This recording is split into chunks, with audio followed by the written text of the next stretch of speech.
Mayong gabi kanatong tanan, mga minahal namong mga kaigsunan. Atong i-welcome ang tanan natong mga viewers nga nagalantaw karon sa atong Hope Channel Philippines, kauban sa Hope Channel Central Philippines. Una sa tanan, akong itunol ang dakong pagpangumusta sa atong mga pangulo sa buhatan sa Central Philippine Union Conference. Pinaagi sa atong presidente nga mao si Pastor Agapito Catani Jr., kauban sa atong Executive Secretary nga mao si Pastor Jower Berliso, o sa atong treasurer nga mao si Sir Geneto Zuniga. At usab pasalamatan mga kaigsunan niining si Manaha ang pagdumala sa Communication Department sa Central Philippine Union Conference. Pinaagi sa pagdumala ni Sir Bernie Maniego nga ang atong mga executive secretaries karon nga semana mao'y nagdumala sa atong series of revival presentation sa biblical studies nato pinaagi sa pagtuon sa balaang kasulatan nga makahatag og dugang inspirasyon sa atong kahimtang karon, labi na nga kita nagatubang sa kakrisis sa panglawas niining mga bulana. Ato usab gipasalamatan ang atong mga crew sa Hope Channel Central Philippines, sa atong mga staff sa ilang pagpaluyo niini.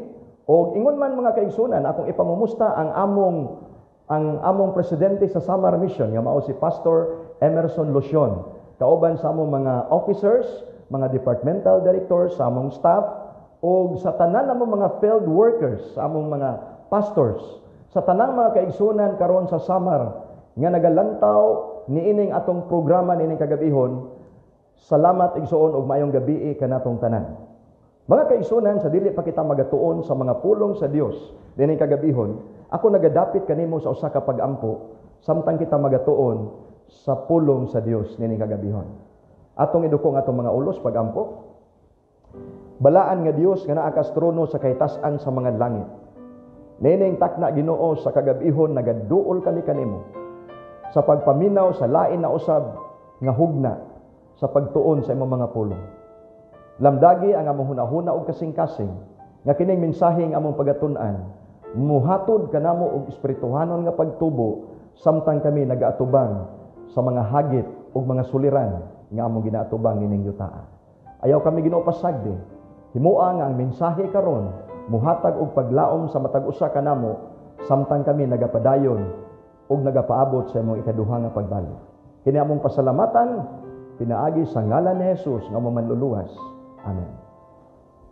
Mga minahal kong mga kaigsunan, karong gabi ang atong mensahe nga pagatun-an giuluhan kini when God says no. Sa diha nga ang Dios muingon nga dili. Kita igsuon sa atong tawhanon nga panlantaw, gusto ta nga makadawat kanunay sa mga panginahanglan nato nga diha dayon mahatag sa Dios nato. O kung ang atong mga panginahanglan mga kaigsunan dili gani mahatag sa Dios, maapektuhan usahay ang atong pagtuo. Nining kagabihon mga kaigsunan, kining mensahe nga magaingon nga when God says no, atong tun-an kung unsay mga rason ngano nga ang Dios magadili usahay sa atong panginahanglan. Ug ang Dios usahay mga kaigsunan dili mohatag sa pagtubag sa atong pag-ampo. Usa sa mga pagatun-an nato nining kagabihon ang kahimtang sa leadership ni Moises. Nga si Moises mga kaigsunan doon na gipangayo sa Ginoo, doon na siya gihandom nga ihatag sa Dios kaniya, but God says no to Moises. Now, in what reason mga kaigsunan? Ngano nga ang Dios magadili sa atong panginahanglan? Atong basahon ang suwat sa balaang kasulatan nga makita sa libro sa Deuteronomy, chapter 3, verses 25 to 26. Nag-ingon ang balaang kasulatan mga kaigsunan, please let me go over and see the good land beyond the Jordan, that good hill country and Lebanon. Verse 26. But the Lord was angry with me because of you and would not listen to me. And the Lord said to me, enough from you. Do not speak to me of this matter again. Kung atong binisayon mga kaigsunan ang pagkasulat sa Deuteronomio, Kapitulo 3, 25-26, nag-ingon ang balaang kasulatan, paagiya ako, nagaampo ako kanimo, o magatanaw ako ni adtong yuta nga maayo, nga anaa sa tabok sa Jordan, ni adtong mayong bukid o sa Libano. Apan si Jehova nasuko bato kanako tungod kaninyo, og wala magpatalinghog kanako, og mingon si Jehovah kanako, igo na kanimo, dili ka na magsulti mahitungod ni ining mga butana. Mga kaigsunan, this is a prayer of Moses. Moses wanted to see the promised land nga mao ang Kanaan. Atong nahibaw-an mga kaigsunan, nga dunay 12 ka mga espiya si Moises nga ipadala didto sa yuta sa Saad. There were 12 spies, and 2 of them mao si Joshua ug si Caleb. Ug tuod man mga kaigsunan, after the report of these 12 spies, napulo ni ini igsuo negatibo. Ingon sila, makakurulba kaayo ang dapit. Mga higante ang mga tao dito.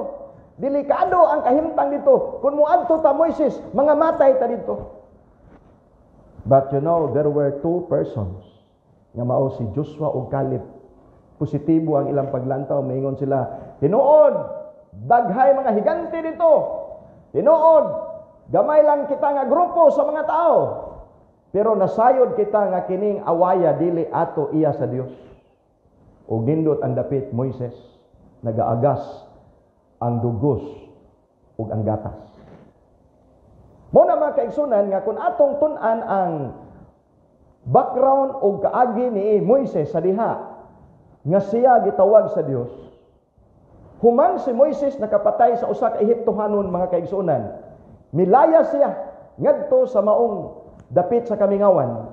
Ug didto sa kamingawan mga kaigsunan, nagapuyo si Moises sa sulod sa 40 ka mga tuig. You can just imagine. Nga sumala pa sa mga Bible scholars o sa Bible commentary igsuon. In that 40 long years, there was no communication between Moses and God. Wa sila'y communication mga kaigsunan. And so Moses think himself that he was abandoned by God. Nagunahuna si Moises, hindi pasagda na siya sa Dios. But one day, igsoon, when Moses went to his farm, he saw a burning bush.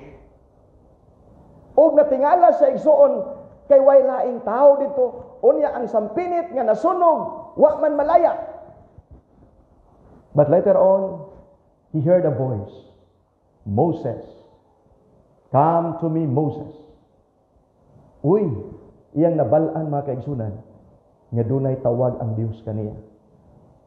Imong na-imagine nga sa 40 ka mga tuig nga wala sila'y communication, and that very moment mga kaigsunan, nagpadayag ang Dios kang Moises dito sa burning bush.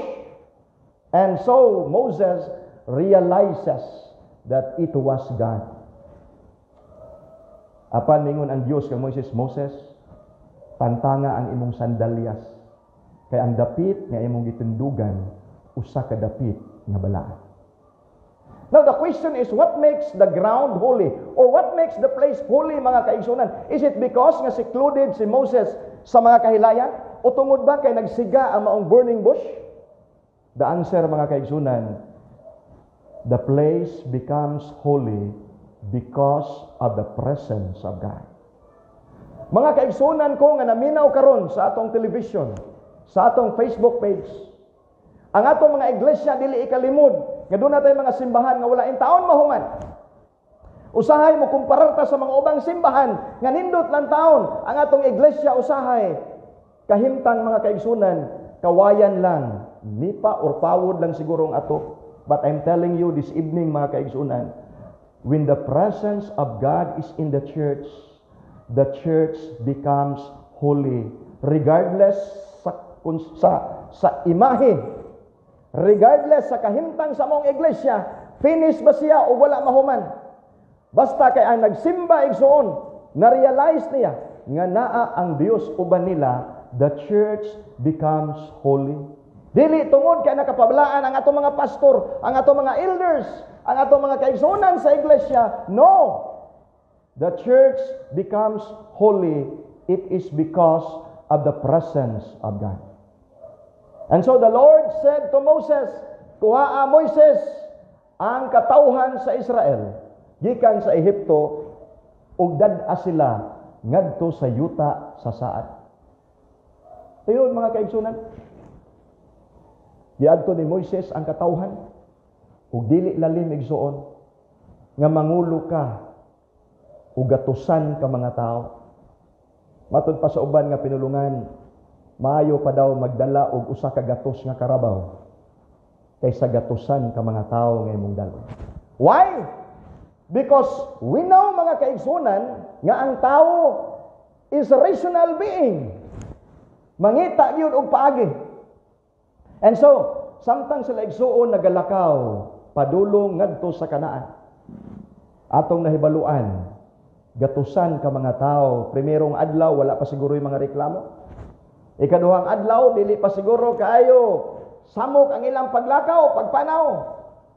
Pero mga kaigsunan, nianang pila ka mga adlaw, miabot na ang mga reklamo sa mga tao. Ang uban mo ingon, Moses, nganong gidala mo kami dinhi aron ba kami mamatay? Imo ba kaming gidala dinhi nga mamatay sa kauhaw, sa kagutom o kasakit? Mayo pag mubalik mi sa Ehipto, kay dito sa Egypt, buras kami sa pagkaon dito, abunda mi sa pagkaon dito. Makaigsunan si Moises, tawhanon lang po siya. Parehas sa imo o sa ako. Doon na tayo kaluyahon, igsoon. Bisan unsaon nato sa pagpailob, mga kaigsunan, moabot gayud ang panahon nga di ta makapailob.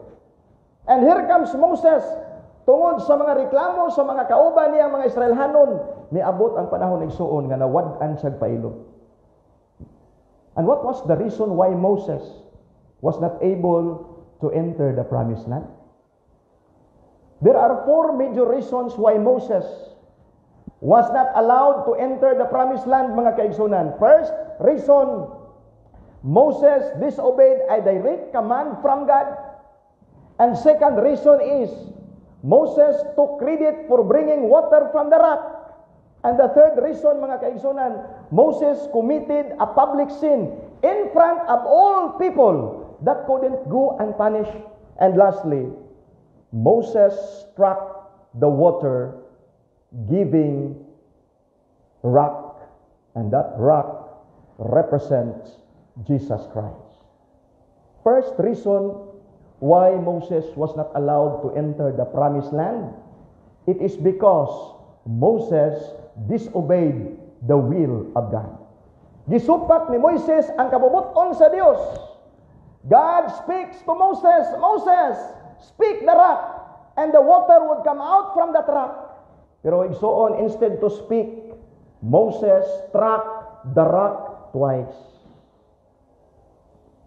Then, seemingly in anger, Moses said to them, "Listen, you rebels! Must we bring you water out of this rock?" Then Moses struck the rock twice with his staff, and water came out from the rock, as God had promised. But God immediately told Moses and Aaron that because they failed to trust Him enough to honor Him as holy, they would not allow to enter the promised land. Pagka makasusubo, mga kaigsunan. O moabot kanato ang pangutana, if God is love, if God is merciful, in that very simple things, mga kaigsunan, nga nahimo ni Moises nga sala, dili ba day sa pwede mapasaylo? Mga kaigsunan, as what the Bible says, Moses disobeyed the will of God. Because that rock represents Jesus Christ, and Christ is holy. Mga kaigsunan, dugay mga pangutana nato sa iglesia nga nagkanayon. Ang Dios ba makapasaylo og sala? Yes. But God, yes, God forgives sin, mga kaigsunan, but you have to suffer the consequence. Miingon ang Dios kang Moises, gamita ang sungkod og tiguma ang katilingban, ikaw og si Aaron nga imong igsuon nga lalaki, og magsulti kamo sa bato sa atubangan sa ilang mga mata, aron kini magahatag kaninyo og tubig. Og nagkuha ikaw kanila sa tubig gikan sa bato, og gipaimnon mo sila sa katilingban og ang ilang mga kahayupan. O gikuha ni Moises ang sungkod gikan sa tubangan ni Jehova, sumala sa iyang gisugo kaniya. Gitigom ni Moises og ni Aaron ang katilingban sa tubangan sa bato. Og siya mingon kanila, patalinghugi karon kamo nga mga malalison. Makapaagay ba kami og mga tubig nining batuha? Igsoon, kung imong ipadayon sa pagbasa, gilapdos ni Moises ang bato, makaduha. God said, speak the rock, but Moses struck the rock twice. Igsoon, simple ra na. Pero hinumdumi, ang mga sala nga atong ginahimo, igsoon, nagasugod sa mga simple nga mga butang.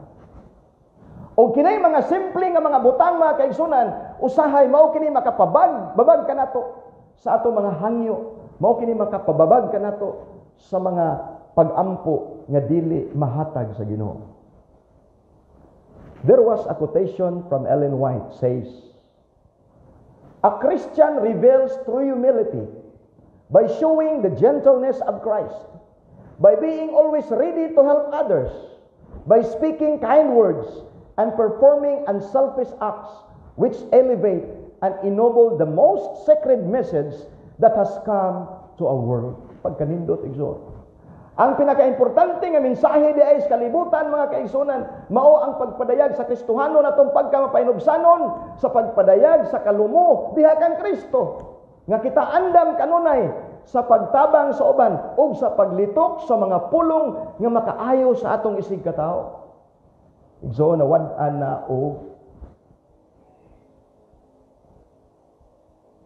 na si Moises, mga kaigsunan, ug pailo. Sama gud nimo, sama nako. Naata sa panahon, igsuon, sa pagpaubos. Pero usahay malimot ta sa atong kaugalingon. And so we need to have spiritual perseverance, the gift of the Holy Spirit to sustain our faith in every circumstances, because God's plan has a greater purpose. Yes, that was a simplest act of Moses, to strike the rock, but it is a greatest sin before the eyes of God, mga kaigsunan. Makahimo ta og mga sala nga mga simple lang. Wala masayod ang atong iglesia, wala masayod ang atong asawa, wala masayod ang atong bana, ang atong mga kabataan. Only God knows. But that simple act of sin, mga kaigsunan, is the reason that God will say no to you. The second reason, mga kaigsunan, nganong wala tuguti si Moises nga makasulod sa yuta sa saad, it is because Moses took credit for himself the water from the rock. Unsay giingon sa Dios? Gitigom ni Moises ang mga katawhan sa Israel atubangan sa maong bato, ug miingon si Moises, pamati mo mga masinupilon, makakuha ba kami og tubig para ninyo gikan niining batuha? Igsoon, giangkon na hinuon ni Moises ang iyang kaugalingon nga siya mo'y makapaawas sa bato. Wala niya gimensahe sa katawhan nga kining bato mao si Kristo, nga kining tubig nga moawas gikan nining batuha nagrepresentar sa kang Kristo Jesus nga mao'y mutagbaw sa atong kauhaw, both sa physical ug sa espirituhanon nga panginahanglan. Tinuod, mga kaigsunan, miawas ang tubig. Apan nalimot si Moises sa pagpasalamat niya diha sa Ginoo. Sa mga psychologist, mga kaigsunan, doon na sila gitawag nga signs that you or someone you know is suffering from self-serving bias. Kana bitawng gusto ta igsuon nga daygon, nga kun naa gani mga nindot nga mga achievements ang atong buhatan, moingon ta nga apil ko diha, ako manggoy nagplano ana. Pero moabot gani usahay ang mga rimalaso, ang mga problema, moingon din ta, amo na kay wa lagi maminaw nako, mga gahian maguna sila ulo. Maayo kay ta mohatag og pasalamat kun apil ta.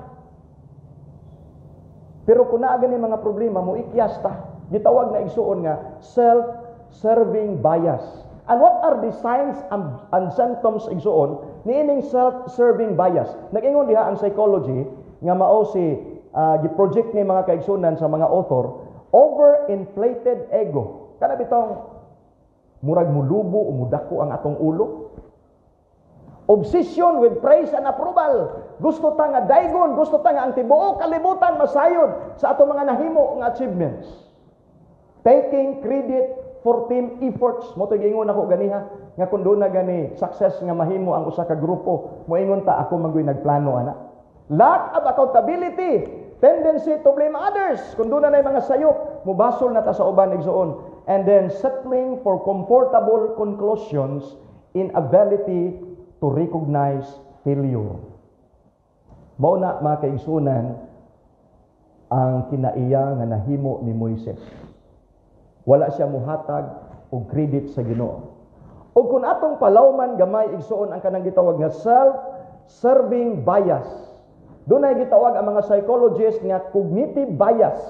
When we say cognitive bias mga kaigsunan, people's tendency to attribute positive events to their own character but attribute negative events to external factors. Buti pasabot ni igsuon nga naaga ni mga kaayuhan mo intrada ta. Pero naa na gani rimalaso mo palayo na ta. Mo na gitawag cognitive bias. And the positive event mga kaigsuonan nining self-serving bias nag-ingon, if you get an A for an AC and you attribute it to your own awesomeness, that is internal attribution. Buti pasabot kay nakakuha ka grado nga flat A, bright jud ko. Kay nagtuon manggug ko, mao ning nakakuha ko flat A, cum laude ko. Bright manggug ko. Pero sa diha igsuon nga mahitabo ang gitawag negative event.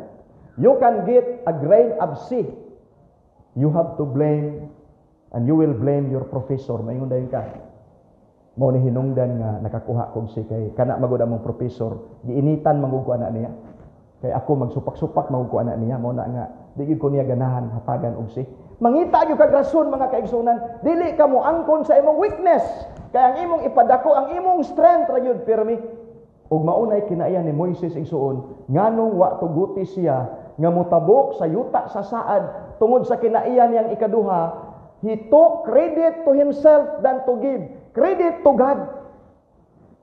Mga kaigsunan, usahay sa atong kahimtang sa atong iglesia. Dili na ganita mapili ka presidente. Dili na ganita isuon mapili ka direktor o sa elder baka sa iglesia. Moingon dayon ta, human factor manggod ni kay negative manggod sa ako ang chairman. No, dagan kay tang mga rason. Pero mapili ganita isuon sa pagka-direktor, mabutang ganita sa maayong posisyon, moingon ta, it is the will of God. Pastilan. Iya gid ni sa kabubuton sa Dios. Ay uban nato igsuon, maluya. Di na gani mapilian, mausab na ang kinaiya. Mao na gitawag nga karakter mga kaigsunan, self-serving bias. Mga kaigsunan, si Moises nangandoy in town siya. Nga gusto siya makasulod sa yuta sa saad. But because of that character mga kaigsunan, gihatagan niya og credit ang iyang kaugalingon. Doon na usa ka quotation mga kaigsunan nga nagkanayon. We give credit to human wisdom when we should give credit to the divine guidance of God being exhibited through childlike people who were foolish enough to trust God's wisdom and His supernatural equipment. Kini di ay muhatag tag credit sa itong kaugalingon igsuon. Delikado ni. Kaya usahay mo ni makapabuang-buang sa atong mga desisyon sa kinabuhi. And according to Tyler Perry mga kaigsunan, maingon siya, I totally give credit to God for all of this stuff. Because if I had tried to make these things happen, I couldn't have. To have all these things happen has been absolutely amazing. The road that I'm on is a path that I didn't choose. It chose me. I'm just trying to walk it and do the best that I can to honor and respect it. Pagkanindot ni Tyler Perry mga kaigsunan sa iyang prinsipyo, ingon niya, iyang gihatag ang pasidungog tanan sa Ginoo. Bisan pa man igsuon nga dili siya gusto, musunod nini maong dalan, pero kay wa siya mahimo, ang iya na lang gihimo, musunod sa dalan sa Ginoo, ug matod pa niya, I have to respect and honor it. Iya kining girespeto igsuon. Why we give credit to God, mga kaigsunan? Igsuon, nalimot sa atong achievements, sa atong success, sa atong treasure, sa atong fame, honor, and position, sa atong trabaho, usahay, malimot igsuon sa pagpasalamat sa Dios. Sa mga bagong professional nga nagalantaw karon, I know nga nakadawat mo sa inyong salary. Nalipay ta sa mga uban atong professionals nga sa kanakadawat silang salary, moingon sila, Pastor, kining first salary nako, ako gining ihatag sa Ginoo. Pagkanindot. Pero doon na po'y uban igsoon, nga primero palang dawat sa salary, gipalit dayong TV nga flat screen. No? Gipalit dayon og cellphone nga mga latest. Material nga butang ang atong priority. Nalimot ta igsoon sa Mateo 6:33 nga nag-ingon ang kasulatan, seek ye first the kingdom of God and His righteousness, and all these things shall be added unto you. Mao ni ang pahimulag ni Moises ngano nga wala siya tuguti sa pagsulod sa yuta sa saad igsoon. It is because he gave credit to himself. Again, mga kaigsunan, kunon sa may atong nadawat nga makatungdanan sa iglesia, kunon sa may mga posisyon nga atong naangkon karon, mamaayo man kini og dili, everything, mga kaigsunan, we have to give credit to God, because without God, we are nothing, mga kaigsunan. Third reason why Moses was not allowed to enter the promised land, it is because Moses committed a public sin in front of all people that couldn't go unpunished. Doon ay nangutanang nagkaingon, kinsa may mupanish sa leader? Who will guard the guard? Kini nagkahulugan igsuon nga leader manggod si Moises. Bisan nakahimo siya sa laod at ubangan sa daghang mga tao, wa gyoy nagpasipala kaniya sa pagsilot kay ngano? Leader gud siya. Mao na usahay ang atong weakness igsoon. Naa ganitay katungdanan usahay, ma-abuse na to ang atong power, ang atong position tungod sa maong katungdanan nga atong naangkon. Nayo ba nato maingon kinsa may magbuot? Presidente ko. Kinsa may magbuot? Ako goy district pastor, ako goy church pastor, ako goy elder, ako goy presidente sa fellowship. Mga kaigsuonan, usahay abusaran nato ang atong katungdanan.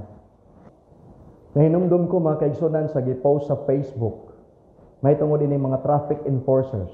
Although dili tanan nga traffic enforcers nagahimo nini, pipila lamang siguro. Nga sila maoy gi-expect na to nga manako kung wa kay helmet, di ba? Mo ticket kung walay rehistro imong motor. Pero doon na tayo makita diha sa social media nga doon ay mga traffic enforcers nga mag-drive og motor walay mga helmet. Ang ilang motor walay rehistro, ngano man? Sila boy traffic enforcers, although dili tanan. Kaya ang kasagaran nila mga law-abiding citizen. Pero atong makita nga murag awkward kaayo lang taon nga naka-uniforme sila traffic enforcers, mag-drive og motor walay helmet. Ug maunay kay naayan ni Moises igsoon. Nalimot siya sa paghatag og credit sa Ginoo. Og sa ikatulong nga bahin, mga kaigsunan, nalimot pud si Moises nga siya nakasala og wala gani siya igsuon hatagi og maong silot. Ingon pa sa usa ka quotation, mga kaigsuonan, God's plan is always the best. Sometimes the process is painful and hard, but don't forget that when God is silent, He's doing something for you. Nagunahuna siguro si Moises nga wa na may nagtagad sa Ginoo, ang Ginoo kaniya samtang nagpanaw sila. Nagunahuna siguro si Moises nga gipasagdan pud siya sa Ginoo, nagbuot-buot na lang po siya igsuon sa pagdesisyon sa ang kaugalingon. You know, the silence of God, mga kaigsunan, it doesn't mean nga ang Dios wala magpakabana na to. The silence of God reveals His wisdom. The silence of God, mga kaigsunan, reveals His true gentleness and character. Mao na hinungdan igsuon nga nakasala si Moises. Sa atong iglesia mga kaigsunan, na ganitay mga membro nga mga influential, mga dagkong pagkatao sa iglesia. No, bisan doon na sila sala nga nahimo, usahay maglisod ta sa pag-impose o mga disciplinary action nila o mga tambag nila kay ngano man basig mahadlok ta nga mga wala ni sila sa iglesia. Kung doon natay mga dagko nga mga pangulo igsoon, usahay maglisod ta sa pag-confront kanila. Why? It is because of position and authority. And that was the result of Moses, mga kaigsunan. Why he was not allowed to enter the promised land? It is because gi-abuse niya ang iyang pagkapangulo. And lastly, the fourth reason why Moses was not able to enter the promised land, it is because Moses struck the water-giving rock, and that rock represents Jesus Christ. The instruction is very simple. God said to Moses, Moses, speak the rock. But Moses struck the rock. And you know what was the implication of this, mga kaigsunan? Nag-ingon ang balaang kasulatan, Christ was once crucified, but Moses, instead of speaking, praying to the rock, with anger, he struck the rock, crucifying Christ over and over again. Mubalik kas pangutana ganiha igsuon, kay ang Dios gugma, kay ang Dios puno sa pasaylo, kay ang Dios puno sa pagpailog. Ngano man nga wala mapasaylo si Moises sa simpleng sala nga nahimo. Igsuon, dili simple nga sala ang nahimo ni Moises. Gawas nga wa siya magrespeto sa Dios, gawas nga wa siya igsuon maghatag og pagpasidungog sa Dios. Iyang gilansang pag-utro si Kristo sa makadaghan sa cross, mga kaigsunan. Yes, the water-giving rock is used as a symbol of Christ.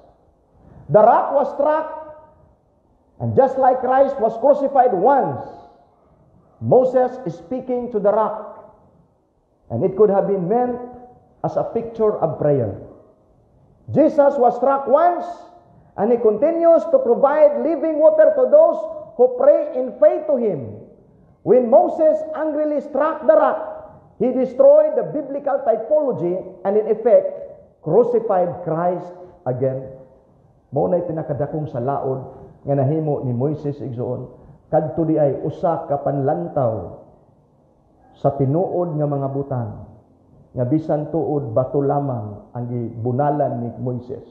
It was a typology. When we say typology, usa ka kahimtang sa original nga mao ang Dios.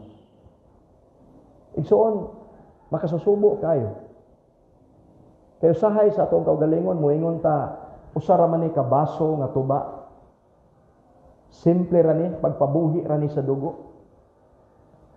Ako lang sa hulamon, karong Sabaduha, di sa ko makasimba, kay importante kayo ang meeting. Mga kaigsunan, kung muhimo day tag salaod nga supak sa kababuton sa Dios, ginalansan nato si Kristo ngadto sa cross. And I ask you this evening, mga kaigsunan, kapila kaha nato gilansang si Kristo sa cross? How many times we crucified Jesus on the cross, mga kaigsunan? Kining kinaya ni Moises, daan pagyuday na igsuon sa pagdawat niya sa 10 Commandments sa bukid sa Sinai. O sa pagdawat niya, sa paglugsong niya, iyang nakita ang mga saglahanon nga nagasimba sa larawan nga Dios-Dios. Nagihimo nilang bulawan ang kadtong baka. O sa kasuko ni Moises, mga kaigsunan, di ba? Gilapdos niya, iyang gibunal ang napulo kasuko. Kini si Moises igsuon, daan pagyuday niya iyang kinaiya. Ang iyang temperament, mga kaigsunan, kulirik. Hilig doon sa pamuspos o pamunal. Kaya ang instruction, sultihan lang ang bato, gibunal niya. Igsuon, maanad ganitag pamunal sa atong balay. Mamunal, mamuspos ganita sa atong panimalay. Maanad tag pamusdak og mga butang sa atong panimalay igsuon, kana nga kinaiya madala nato igsuon sa gawas. Yes, Moses' punishment for disobedience, pride, and the misrepresentation of Christ's sacrifice was stepped. He was barred from entering the promised land. Yet, we do not see Moses complain about his punishment. Instead, he continues to faithfully lead the people and honor God. Mao po din nakanindot igsuon sa kanaya ni Moises. Ngano man? Kay bisan tuod wala siya makasulod sa yuta sa saad. Nagpadayon gihapon siya sa pagdumala sa katawhan. Nagmatinumanon gihapon siya siyang pagtuo sa Ginoo. Kita patuig suon, kita gipiling leader, unya mosulta ang Ginoo, di kakasuod ngadto Moises. Sa yuta sa saad, magmahay na pud siguro tayo suon. Ato siguro mahayan ang Dios nganong imo pa man kung gipili nga, di maday ko kadto dito, may pagwa na lang ko nimo himua ini. May pagwa na lang ko nimo gihimong leader ini.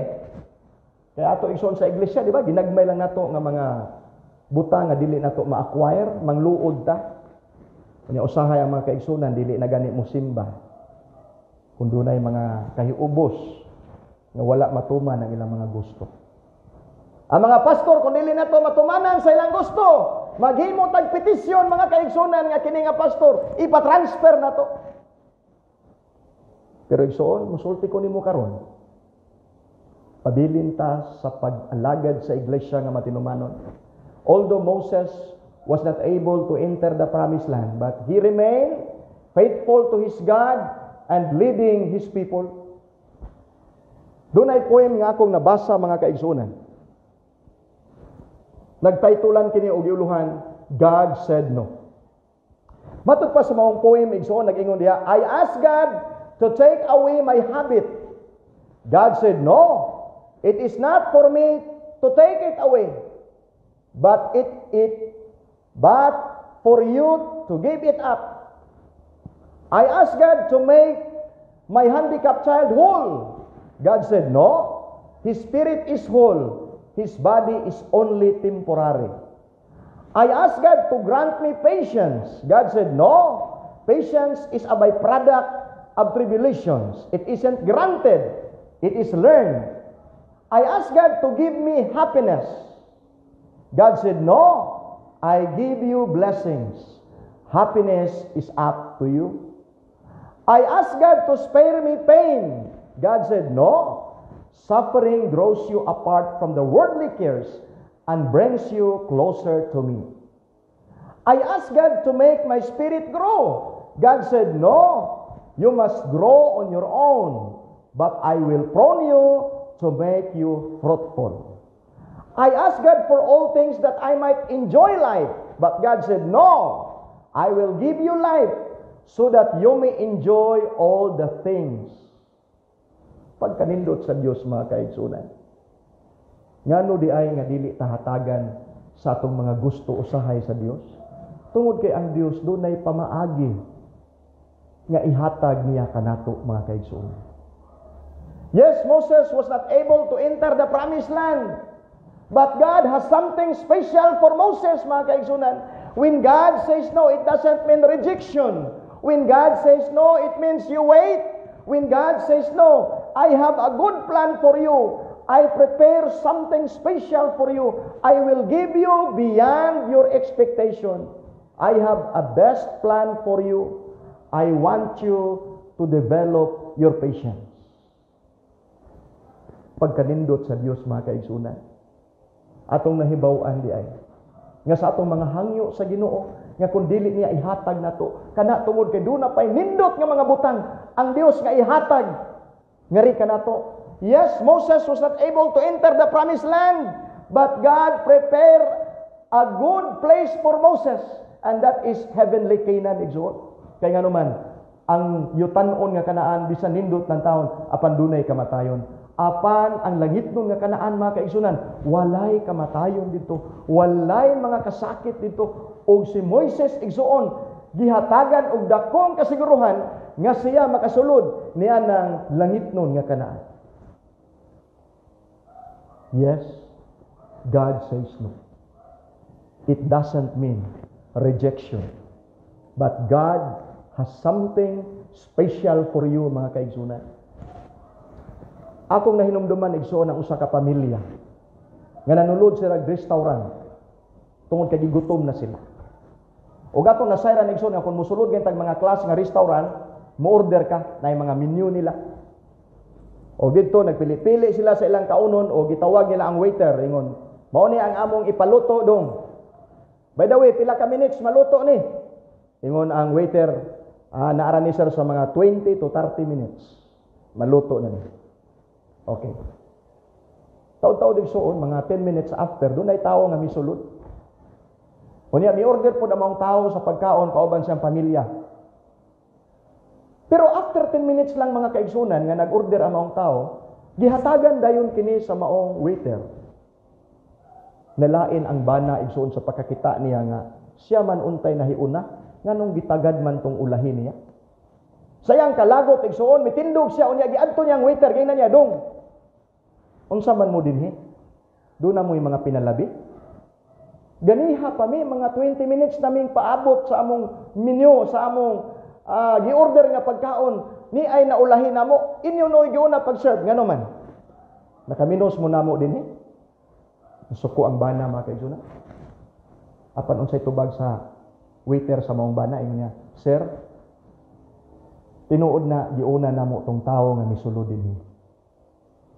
Tungod kaya mga order, sir, ordinary lang kayo ng mga pagkaon, sayon lang kayo lutuon. Giuna na mo siya. Wa ka masayod, sir, nga ang tag-iya ining restaurant nga among giserbisyuhan karon, classmate na sa imong asawa. O sa pagduol niya mga kaigsunan, miingon ang tag-iya sa maong restaurant, gi-instruksyonan mi, nga lutuon ang pinaka-the best nga menu sa among restaurant. Ug mao'y iserbi diha ninyo, ug wala mo'y bayran sir bisag piso. Igsuon pagkabati sa bana, wa siya makatingog. Ug giingnan siya sa waiter, pailog lang. Ang imong order moabot na.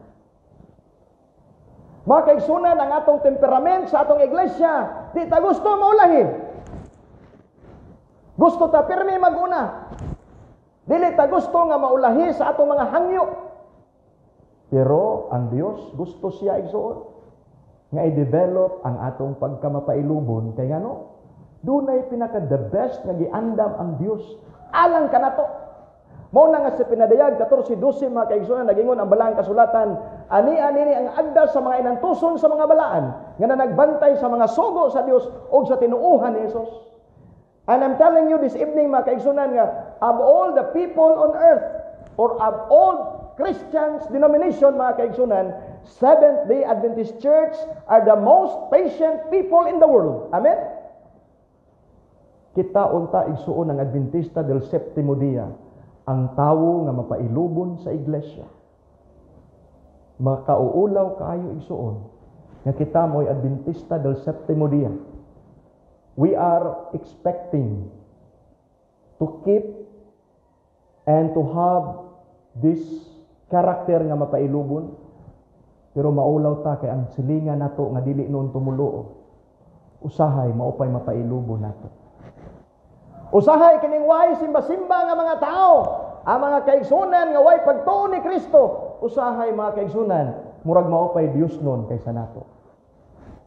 Yes, atong i-develop ang atong pagkamapailubon tungod kay ang Dios sa dihang moingon siya nga dili wala nagpasabot nga gisalikway kaigsuon.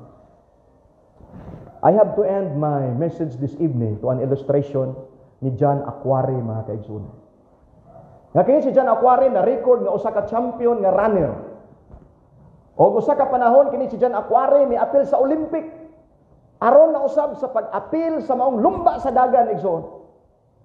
Apan sumala pa sa maong sugilanon mga kaigsunan nga sa maong Olympic. Samtang si John Aquari igsuon nagdagan. Tunga-tunga siyang pagdagan sa maong Olympic, nanakit iyang tiil igsoon og nagkiang-kiang siya. Og nakit-an kini sa bagang duot sa mga tao, og ang uban kaniya mga kaigsunan nga mga kauban nabalaka. Hangtod nga dunay mga basher nga misulti kaniya, Diyan, undang na lang pagdagan, kay wa na kay mahimo. Dili na ka ma-champion diyan. Stop na. Pero you know, ang espiritu ni John Aquari igsuon, bisan nagtakiang, naglisod ug dagan, sige lang gihapon siya mga kaigsuonan ug dagan, hinay-hinay bisag nagkiang. Ug tuganan ta mo igsuon. Aquari's final time was 3 hours and 25 seconds. Nahuman niya. O gipangutana siya sa reporter mga kaigsunan. When asked how he kept going through the pain, he gave a line straight out of sports movie. Mingon si John Aquari mga kaigsunan. My country did not send me 11,000 kilometers to start the Olympic marathon. He said, they sent me here to finish it. Pagkanindot sa maong pulong ni John Aquari mga kaigsunan. Matod pa niya, ang akong nasud wa magpadala nako sa mga Olympic aron sa 11,000 kilometros nga daganon. Apan gipadala ko sa akong nasud dinhi aron mutapos sa maong lumba. Pagkanindot mga kaigsunan. Kita karon igsuon nagaapil ta sa lumba sa pag-alagad sa Ginoo. We are now traveling towards heavenly Canaan. O makasusubo kay ang uban kanato sa dihang dunay kaluya, matumba sa pagtuo dili na mo padayon igsuon. Nindot ang statement ni John Aquari. My nation sent me here to finish it. Igsuon ang Dios nagpadala nato nga mutapos ta sa maong lumba sa pag-alagad. Kung doon na may wala nato maangkon nga mga hangyo sa Dios, kana tungod kay ang Dios adunay panahon nga gitagal alang sa paghatag niini ug sobra pa sa tong gipangandoy mga kaigsunan. Mateo 24:13 nagkanayon, ang mulahutay hangtod sa katapusan maluwas. Never give up. Yes, Moses was not able to enter the promised land. He committed 4 major sins mga kaigsunan. Wa siya maminaw sa kababuton sa Dios. O siya nakahimog sa laod nga wa siya panisi. Siya igsuon naghatag og pasidungog sa iyang kaugalingon kontra sa Ginoo. Unya wa niya sunda ang sugo sa Dios kaniya. God says no. Bisan pa nagampo si Moises nga makatabok unta niya nang suba sa Jordan ngadto sa Libanon nga mga yuta. God said, "No, Moses." Wala si Moises makasulod sa yuta sa saad. Because God has prepared something special for Moses. Dili ang yutan-on nga Kanaan, kundili ang langitnon nga Kanaan. Mga kaigsunan, nagalumba tas dagan sa kinabuhi karon. Dili ko kabaloon sa imong mga challenges, mga suliran nga imong gihambil. Pero ako nagatuo igsuon nga dili mo biya ang Dios kanato karon. God is always there for us. And His perfect time is always timing mga kaigsunan. Dili nato ikapangutana. Kuno galing man doon natin mga pangutana nga way katubagan. Nagpabilin kining handuraw o dakong katingala sa atong kaugalingon. We have to put our trust to our God. Because when God says no, it doesn't mean rejection. It doesn't mean defeat. It doesn't mean abandon. Because God has something special for us sa imo ug kanako nga kita igsuon makaabot niya ng langitno nga Kanaan nga niana wala nay kamatayon, wala nay kasakit, lunlon kalipay ang atong maangkon. Ang Dios magpanalangin kanato nining kagabihon atong iduko ang atong mga ulo sa pagampo. Langitnong Amahan among gikalipay karon ang mensahe nga nagtudlo kanamo og paglaom. Nga bisan pa man dili sa tanang panahon ikaw magahatag sa among mga panginahanglan. Apan ikaw adunay nindot nga katuyuan sa among kinabuhi. Salamat Ginoo nga among napanaminan ang kahimtang og sigilanon ni Moises. Nga tuod wala siya makaabot sa yuta sa saad. Apan ikaw nagsaad kaniya og langitnon nga puloy-an. Nga didto wala nay kamatayon. Sama kanamo karon Ginoo, nangandoy kami. Nga sa among panaw padulong nga ng langitnon nga puloy-an. Dunay mga pagbagulbol, adunay mga kabalaka, adunay mga kinaiya nga dili namo ma-adjust sa among kaugalingon, apan salamat nga ikaw magatabang kanamo nga sa among pagtubo karon sa pag-alagad mahimo kaming hamtong diha sa pagpangalagad sa imong mga tubanan. Salamat Ginoo sa imong gugma kanamo ug sa pagdawat nining among pag-ampo kini among ginapangayo sa ngalan ni Jesus nga among manluluwas. Amen.